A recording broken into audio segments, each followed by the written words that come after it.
Sir, आपने अभी कहा माफी। हमने ऐसा क्या किया जो हमें अब माफी की आवश्यकता है? देखिए, हम लोगों को माफी की आवश्यकता इसलिए है, बाइबल हमको बताती है रोमियो की किताब उसके 3 अध्याय और 23वें वचन में कि सबने पाप किया है और ईश्वर के महिमा से रहित है। इसका मतलब आप इस पृथ्वी में जितने भी लोगों को देख रहे हैं, सबके पास पाप है। बाइबल ये बताती है। बाइबल ऐसा क्यों बताती है? क्योंकि पहला मनुष्य आदम जब इस पृथ्वी में था, उसने पहला पाप किया। उसका पाप क्या था? परमेश्वर के आदेश को वो नहीं माना।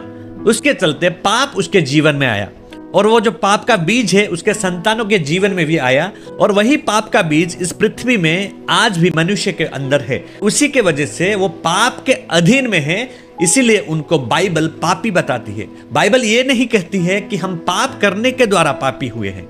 हम पापी हैं इसलिए हम पाप करते हैं। इसका मतलब यह है कि हम जब पैदा हुए तब से ही हम लोग पापी हैं, क्योंकि वो जो आदम के पास पाप का बीज था, वो बीज को लेकर ही हम लोग पैदा हुए हैं। इसलिए हमको उस पाप से उद्धार की आवश्यकता है। तो हम पाप से उद्धार कैसे प्राप्त कर सकते हैं?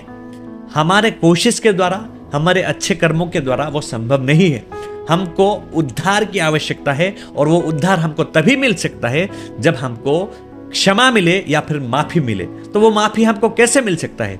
अनुग्रह के द्वारा ही वो माफी हमको मिल सकता है। इसीलिए बाइबल हमको बताती है इफिसियों की किताब उसके 2 अध्याय और 8वें वचन में, अनुग्रह से ही विश्वास के द्वारा हमको उद्धार मिला है। वो हमारे ओर से नहीं या फिर हमारे कर्मों के द्वारा नहीं, वो परमेश्वर का दान है।